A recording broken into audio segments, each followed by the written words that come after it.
Deputy, yeah. Fertiliser prices have increased significantly in recent months, and Irish prices are among the highest globally.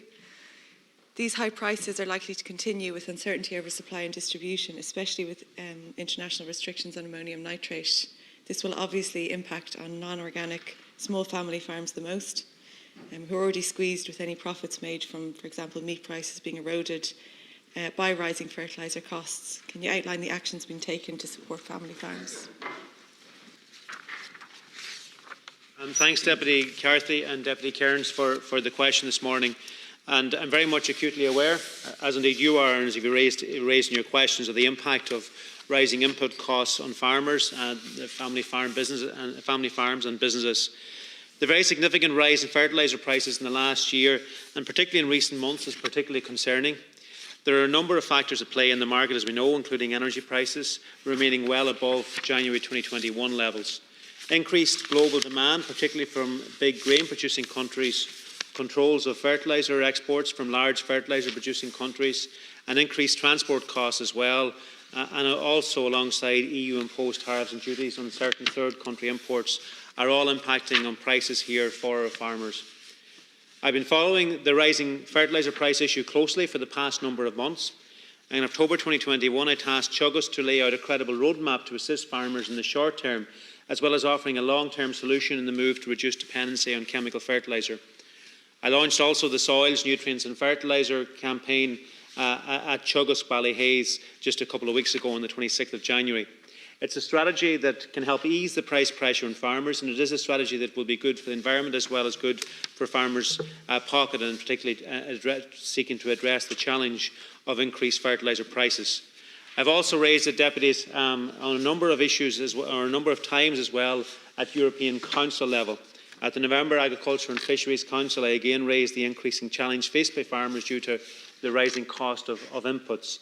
I called on the EU Commission to seriously consider all options to ease the pressure on farmers at this time, including the question of whether the imposition of anti-dumping duties on fertilisers imports could continue or would continue to be appropriate, and for this matter to be examined and addressed as a matter of priority. Following the November meeting, I also wrote to the EU Commissioner Janusz Wojciechowski requesting that the Commission's assessment of the ongoing application of anti-dumping duties on fertilisers be completed as soon as possible. The EU Commission responded on the 26th of January to say that they are still collecting information to establish the relevant facts.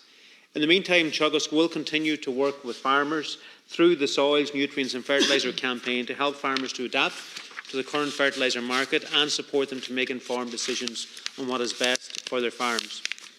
Teagasc has put together a very comprehensive information pack for farmers and their advisors through a compendium of 20 fact sheets to optimise the use of plant nutrients and to help farmers address the challenge of maintaining their farm outputs in the face of rising fertiliser costs and reduced availability.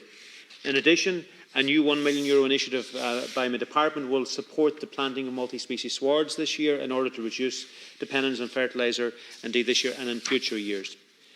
A pilot soil sampling programme has also been introduced at the end of last year, which will provide farmers with comprehensive details of both soil health and soil condition on their farm, and help as a result of that to apply an appropriate level of fertiliser or organic manure to reflect the needs of the soil and to maximise growth.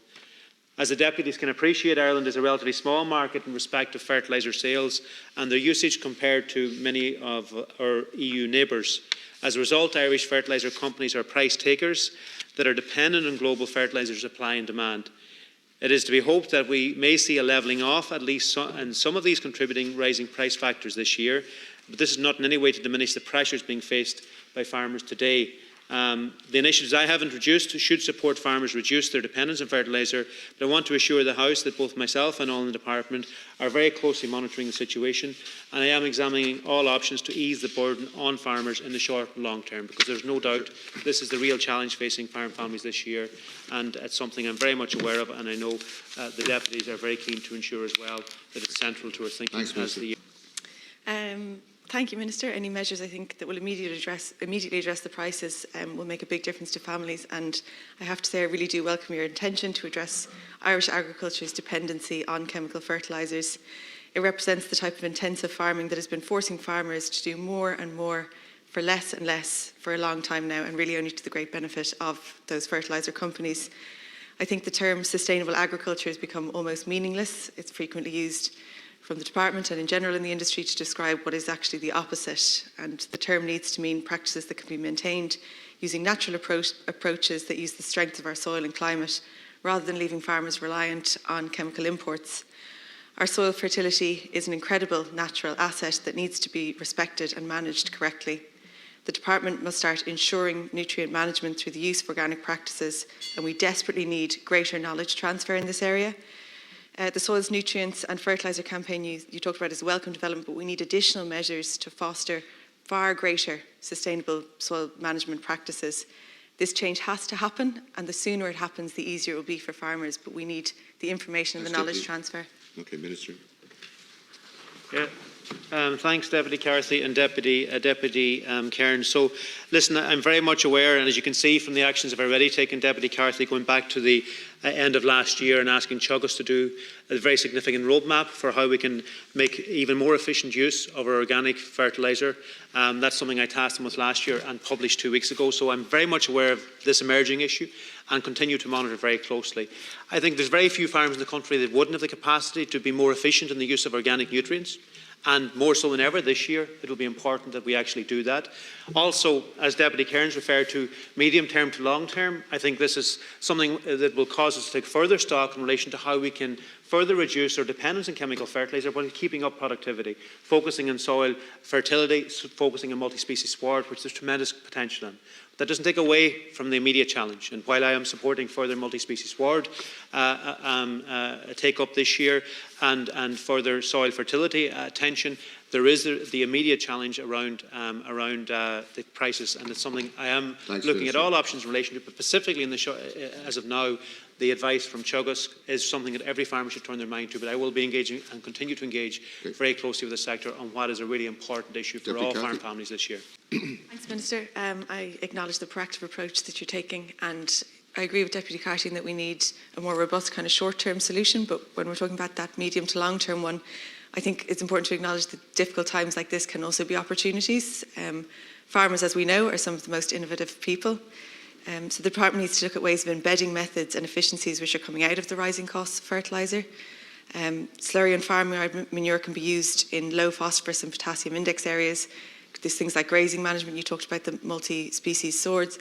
But also we know that, it's long proven that cover crops of clover fix more nitrogen than those chemical imports that farmers are spending so much money on. But we need to, we have those knowledge transfer programs that should be embedded into them immediately so farmers can start learning how to do it. But yeah, farms need to be supported to move to this more sustainable model, and it has to happen now. We need more short-term solutions. Yeah, thanks very much, Deputy Carthy and Deputy Cairns. So first of all, in relation to the Brexit Adjustment Reserve, listen, I'm open to hearing any suggestions you have, specifically on that issue, Deputy Carthy. Obviously, this is a European-wide issue. I don't think the energy prices are directly related to Brexit because every country is experiencing it. Indeed, fertiliser prices are challenged across the world.